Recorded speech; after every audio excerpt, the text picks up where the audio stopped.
Lahat tayo may pinagdadaanan. Unang tanong, yung pinagdadaanan ko ngayon, sinong may kasalanan? Malamang sa hindi, ikaw rin. Pangalawa, yung pinagdadaanan ko ngayon, baka may gustong ituro sa akin si Lord. Binabago niya ang buhay ko. Matuto akong makinig at sumunod sa kalooban niya. Huwag kong ipagpilitan kung ano ang gusto mo. Amen? At pangatlo, baka yung pinagdadaanan mo ngayon, kino-correct ka na ngayon. You better listen. You better change your ways. Kasi sabi ng Bible, if I correct you, you better listen.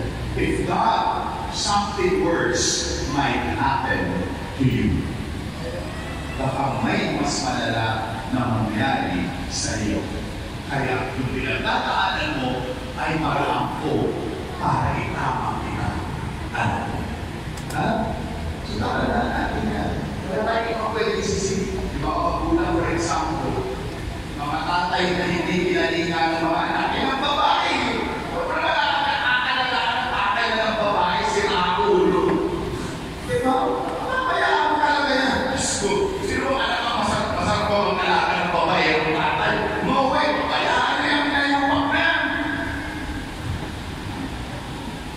Sino gusto maglalaga sa tatay na gano'n? Yung tatay ko, diba tayo, inalagaan namin yun. Kami lahat ng kapatid. Bakit? Kasi mabalik siyang nanay. Nanay. Kayo, tanongin ko sa mga may asawa dito. Kayo ba pag tumanda? Kayo ba'y karapat-dapat alagaan ng mga anak nyo? Malalaman niya, kayo bata-bata pa kayo, mga tatay, mga nanay. Tanongin mo sa ninyo. Kayo ba'y naging mabuti sa ating mga anak? Mabuti halimbawa?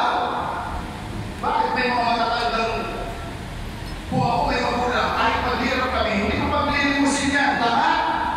Kung nakakabalik ng tatay mo, nakakabalik ng nanay mo, kapabayaan mo mamalimos? Hindi! Bakit may mga namamalimos? Sa pantaha ko lang. Malamang, baka ito ay noong patapa-tapa bilang magulang. Mga hindi mabuting magulang. Sinasaktan yung anak. Ito yung makalagaan. Ipag-ipag ko pinaiyak din yung nanay ko sa mga babae niya. Eh ngayon, nagsurusa siya. Mali na siya. Ba't di siya mapaalaga sa kabit niya? Eh wala naman nag-aalaga ang kabit. Pag may sakit na, anong gagawin ni kabit? Hoy! Anong gagawin ni kabit? Di ba? Tama? May kabit ba tayo dito? Tanungin ko lang, mali yung sinasabi ko eh, di ba? Sino kabit dito? Tumayo ba? Wala naman. Kaya ay science din. No, better pray over your decisions in life so that you will have less process to carry. And at the same time, learn to change your ways because the Lord might be changing it. Lalo na pag yung pagsubok mo is the way the Lord is already correcting you. Amen? Amen. Tumayo tayo na. Sumasampalataya ako sa Diyos na makapangyarihan sa lahat. Na may gawa ng langit at lupa, sumasampalataya ako kay Jesucristo, iisang anak ng Diyos, Panginoon nating lahat. Nagdalawang tao siya ng Espiritu Santo, pinanganak sa Santa Maria Virgen, pinagpakasabi ni Poncio Pilato, tinapos sa krus ng matay hindi, nanaot sa kinaroonan ng mga imao, na may tatlong araw na buhay na magli, umakyat sa langit, nalulunod sa kanan ng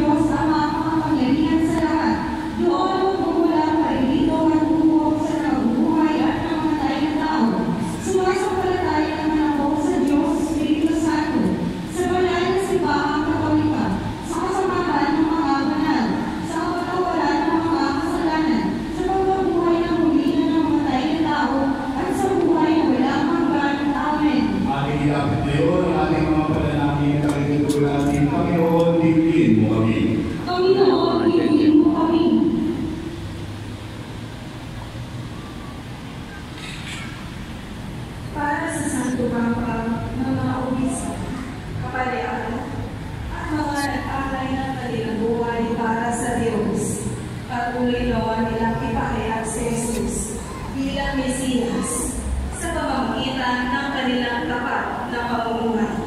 Manalangin tayo. Panginoon, hindi mo kami. Para sa mga namumulong sa pamahalaan, matupad nawa nila ang kanilang tungkuling maglingkod sa bayan ng totoo at tapat. Manalangin tayo. Panginoon, hindi mo kami. Para sa lahat ng mga magulang, mga guro, at mga katekista, patuloy nawa nilang mahalin ang kanilang misyon bilang mga gabay sa kabataan at tagapagpatotoo sa Ebanghelyo ni Kristo sa makabagong panahon. Manalangin tayo. Panginoon, hindi sa sandaling katahimikan na ating ilapit sa Panginoon ang sarili nating pangangailangan.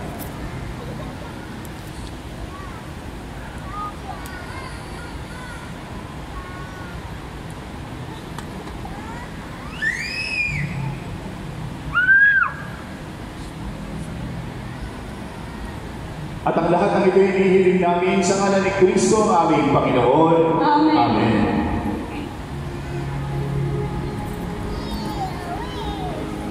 Para po sa mga may hawak ng love offering envelopes, maaari na po tayong pumila sa gitna para sa pag-aalay.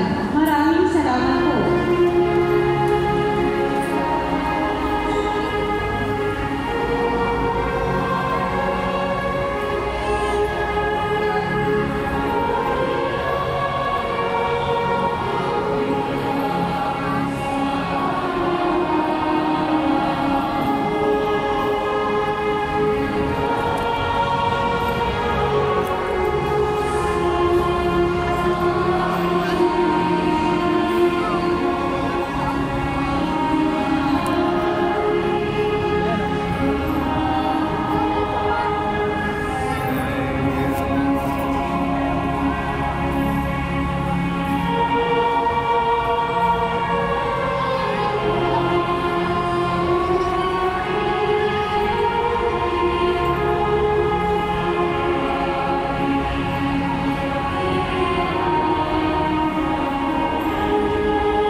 Manalangin niyo mga kapatid, upang pag-ahalin natin ang kalugar ng Diyos sa mga makapangyarihan.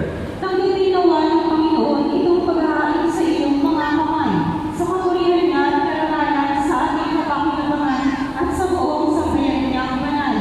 Ang manawing lumikha, maawain mong tigil ang aming mga pitbayan at pangalakan mo ang pag-ahalin aming inihanda upang ang handog na bawat isang nagbigay para sambahin ang banal mong ngalan ay magkamit na karagdagan mong kasiyahan sa pamamagitan ng Hesus Kristo kasama ng Espiritu Santo magpa sa walang hanggan. Amen. Sumainyo ang Panginoon. At sumaiyo Itaas sa Diyos sa iyong puso at diwa. itinaas na namin sa Panginoon. Pasalamatan natin ang Panginoong ating Diyos. Marapat na siya ay pasalamatan. Ang aming mga pangyarihan, tunay yung marapat ikaw ay aming pasalamatan. Ikaw ang lumikha ng satanan. Ikaw ang nagtakdang magkaroon ng gabi at araw, gayon lang tag-init at tag-ulan. Ikaw ang humubog sa tao bilang iyong kawangis na mapagkakatiwala ang mga siwa sa daigdig. Ikaw ay pinaglilikuran sa pagganap sa pananagutan na iyong pinagtitiwalaan sa pamamagitan ng anak mong mahal. Kaya kaisa ng mga anghel na nagsisiawit ng papuri sa iyo, na walang humpay sa kalangitan. Kami nagbubunyi sa iyo kadakilaan. Santo, Santo, Santo, Panginoong Diyos ng mga hukbo, napupuno ang langit at lupa ng kadakilaan mo. Hosana sa kaitaasan, pinagpalang na paririto sa ngalan ng Panginoon. Hosana sa kaitaasan. Ama naming banal, ikaw ang bukal ng tanang kabanalan, kaya sa pamamagitan ng iyong Espiritu, gawin mong banal ang mga kaloob na ito upang para sa amin maging katawan at dugo ng aming Panginoong Jesucristo. Bago niya pinagtiis ang kusa na maging handog, hinawakan niya ang tinapay, pinasalamatan niya, pinaghati-hati iyon, iniabot sa kanyang mga alagad at sinabi, tanggapin niyong lahat ito at kanin. Ito ang aking katawan na ihahandog para sa inyo.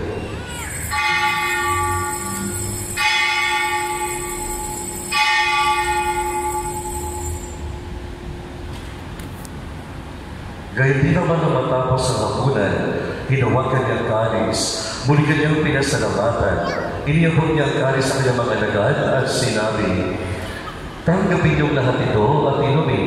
Ito ang kalis ng aking dugo, ng bago ko lang hanggang tipan, ang aking dugo na ibubuhos para sa iyo at para sa lahat. Sa ikapagpapatawad ng mga kasalanan, gawin niyo ito sa pag-alala sa akin.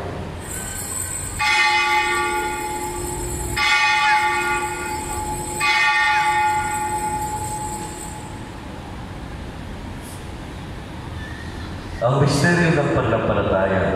Sa krus mo at pagkabuhay, kami natubos mo ang tunay. Poong Jesus naming mahal, iligtas mo kami tanan ngayon at magpakailanman. Ama, ginagawa namin ang paglalaanan sa pagkamatay at muling pagkabuhay ng iyong anak. Kaya't naari namin sa iyo ang tinapay na nagbibigay buhay at ang kalis na kakalong na kaligtasan. Kami nagpapasalamat at kami yung inarapan na tumayo sa harap mo para maglingkod sa iyo. Isinasamo namin kami magsasalo-salo sa katawan at dugo ni Kristo ay mabuklod sa pagkakaisa sa pamamagitan ng Espiritu Santo.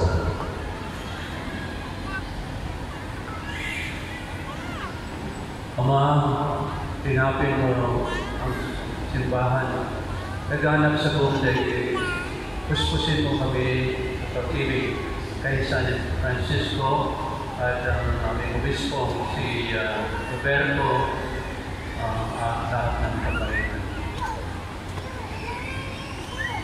Alalahanin muli ng mga kapatid namin na hinulay na may pag-asang sila'y muling mabubuhay ngayong dinalakat ng mga pumanaw. Kaawa mo sila at patuloyin sa iyong kaliwanagan. Kaawa mo at pag-idapatin kami lahat ng mga kasalo sa iyong buhay na walang wakas. Kaisa na mahal na Birheng Maria na ina ng Diyos, kaisa na mga apostol at lahat ng mga banal na namuhay sa daigdig ng kalugod-lugod sa iyo. May ipagdiwang naman namin ang pagpupuri sa ikararangan mo sa pamamagitan ng iyong anak na aming Panginoong Jesucristo. Sa pamamagitan ni Kristo kasama niya at sa Kanya, ang lahat ng parangal at papuri ay sa iyo, Diyos amang makapangyarihan, kasama ng Espiritu Santo, magpang sa walang hanggan. Amen. Sa kalubigan manakahagaling na utos at turo ni Jesus na pagkalanan ng Diyos, ipahayag natin ng lakas loob. Ama namin, Sumasalangit ka, sambahin ang ngalan mo, mapasa amin ang kaharian mo, sundin ang loob mo, dito sa lupa para sa langit. Bigyan mo kami ngayon ng aming kanin sa araw-araw at patawarin mo kami sa aming mga sala para ng pagpapatawad namin sa nagkakasala sa amin at huwag mo kami ipagtulog sa tukso at iadya mo kami sa lahat ng masama. Hinihiling namin kami iadya sa lahat ng masama pagkalooban ng kapayapaan araw-araw, iligtas sa kasalanan at ilayo sa lahat ng kapahamakan, samantalang aming pinananabikan ang dakilang araw na pagpapahayag ng tagapagligtas namin si Hesus Kristo. Sapagkat iyo ang kaharian at ang kapangyarihan at ang kapurihan magpakailanman. Amen. Panginoong Hesus Kristo, sinabi mo sa iyong mga apostol, kapayapaan ang iniiwan ko sa iyo, ang aking kapayapaan ang ibinibigay ko sa iyo. Tunghayan mo ang aming pananampalataya at huwag ang aming mga pagkakasala. pagkalooban mo kami ng kapayapaan at pagkakaisa ayon sa iyong kalooban. Kasama ng Espiritu Santo, magpa sa walang hanggan. Amen. Ang kapayapaan ng Panginoon ay laging sumaiyo. At sumaiyo din. Magbigay kayo ng kapayapaan sa isa't isa. Kordero ng Diyos na nag-aalis ng mga kasalanan ng sanlibutan, maawa ka sa amin. Kordero ng Diyos na nag-aalis ng mga kasalanan ng sanlibutan, maawa ka sa amin. Kordero ng Diyos na nag-aalis ng mga kasalanan ng sanlibutan, ipagkaloob mo sa amin ang kapayapaan.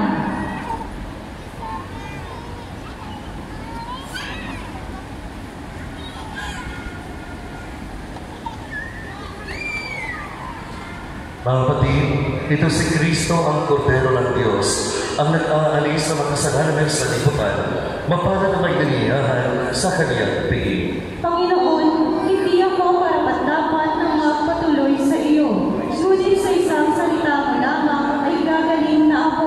Pinapanagal ng Christ ay masayin ng isa. Amen.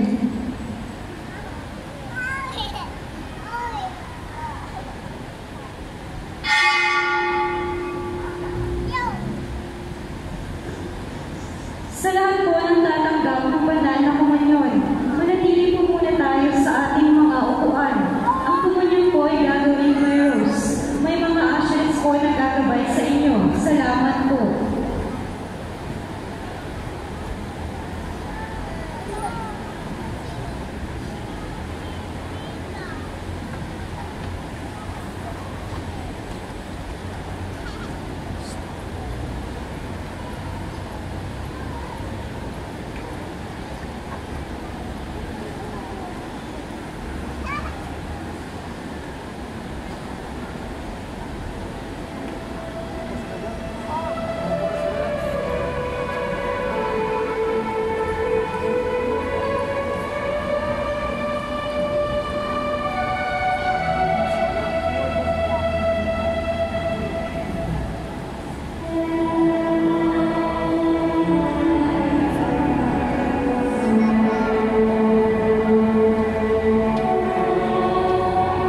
Mga kapatid, una, magkakaroon po tayo ng second collection. Ito po ay para tulong natin sa Kristong Hari. Maraming salamat sa inyong generosity. Ikalawa, ang ating mga misa devotion tuwing weekdays para sa Lunes. Ito ay daan natin para kay St. Peter at Our Lady of Guadalupe. Sa Tuesday, may Pagkapi Mass po tayo. Sa Wednesday, hinanang namin sa Clolo. Thursday, ay hinang Desai at St. Jude. At sa Friday, ay hinanang natin para kay Nazareno at Sacred Heart of Jesus. Simba po tayo araw-araw, lalo na ang mga 60 years old pataas. Sa mga nais naging bahagi ng EMHS o EMHC o Lay Minister ng Dambana ni Pedro, gayon din, bukas na rin ang group para sa mga handang maglingkod bilang mga batang katekista o volcans ng parokya. Magpalista na o kumuha ng form sa labas ng ating simbahan. Ang Missionary Couples of Mary o MCMC ay nag-aanyaya sa mga mag-asawa para sa pre-marriage encounter weekend seminar na gaganapin sa Tagaytay ngayong October 19 at 20. Sa mga interesado, magpalista lamang sa booth sa labas ng ating simbahan.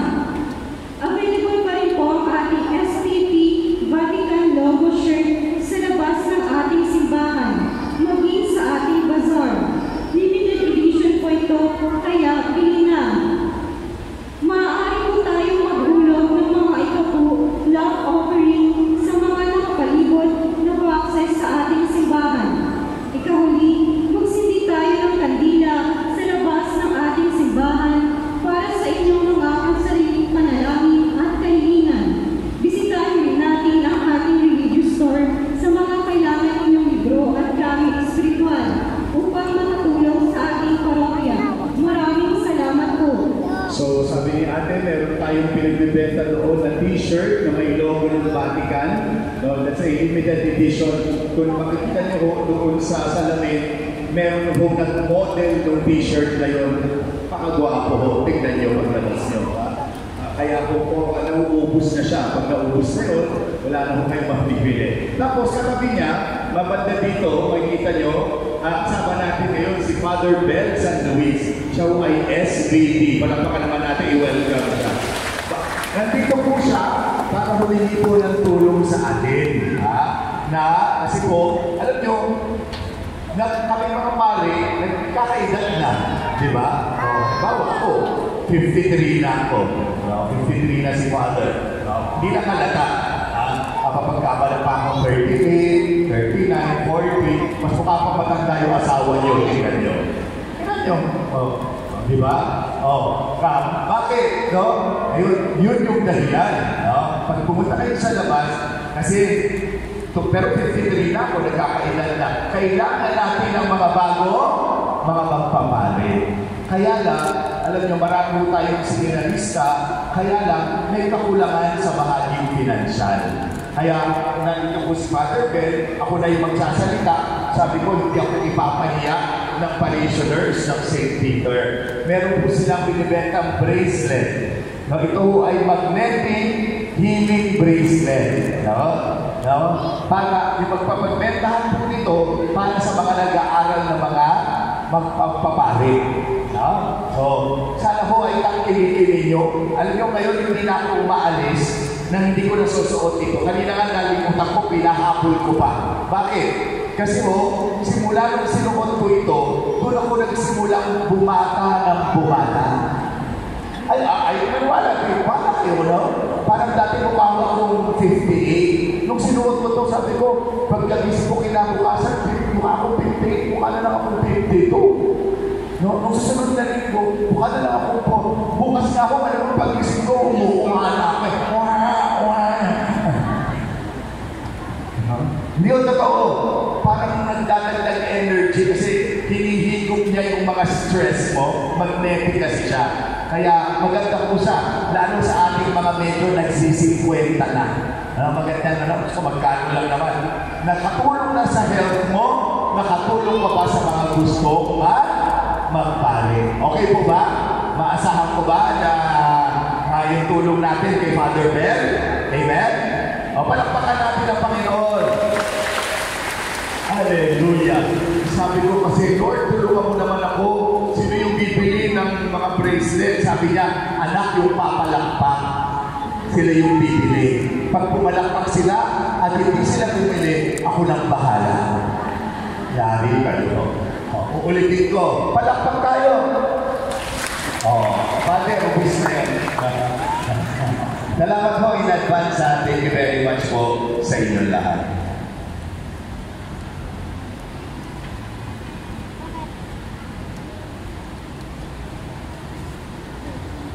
Manalangin tayo.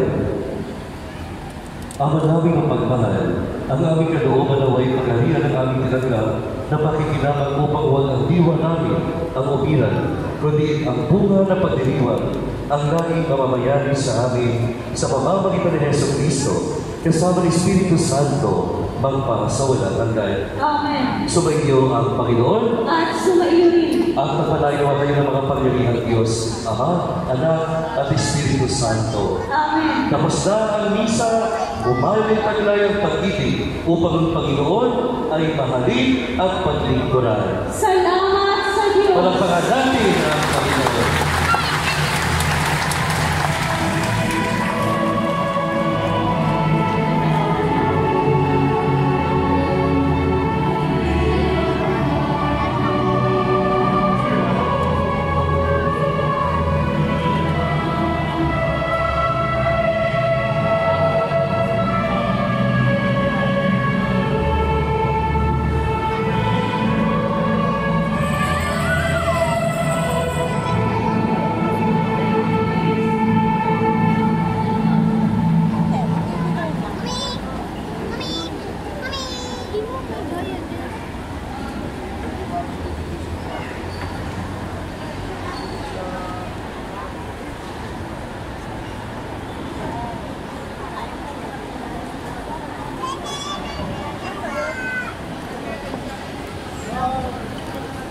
Magandang hapon sa inyong lahat. Kasama ng ating mga magsariling panalangin, ipagdasal din natin ang mga sumusunod. Pasasalamat din na Mr. and Mrs. Reginald Mariana, Raisa Mariela del Rosario, Mario Santariana, Luisito Rivera and family, Leonardo Coa and family, Reyes family, Mariano Rada and Ismael family, Mark Campbell family, Carson Mendel of the States, Kirby of the Exchange, Nandino Russell family, Reyes family, Elizabeth Iwa and family, Nandino Domingue and family, Alizar family and Naya family, Maxi Rino, Chayek Kaizen Kalumo, Angelique Bersamen, Kalumo Bersamen and Rebecca family, Loida Cabebe, Donovan Laguna, Reyes family, Hudson Perito family, Santiago family, Roberto Kagampang and family, Ruby Corales and family, Cicero, Emma Richard Recall family, and Tisi Pakigan and family, Luz Silva and family, Lovely Degia and family, Mr. and Mrs. Bernard Cadarma, Janet Navida and family, at ang particular na Catalina Nina, Mr. and Mrs. Reginald Mariana, Raisa Mariela del Rosario, Mario Salariaga, Luisito Rivera and family, Janet Kaizen Kalumo, Angelique Bersamen, Kalumo Bersamen and Rebecca family, Marisa Anteboy, Enendios Sanchez Pabelo, Ebe Esquel, Calizar family and Naya family, Maida Hian, Christine Ronald Perez, Zaya Lee Evangelista, officers and staff of the Veritas Chapel and Calvary of Messiah's Church, Donna de la Luna, Total Development Corporation, James Castillo and family, Joaquin Carolina and family, Sharon Evangeline Francis Roman, Beth Roy, Carla and Juanila and family, Agnes Lara, Darlene Luis Maya and family, Eileen Calise and family, Estelita C, Elmer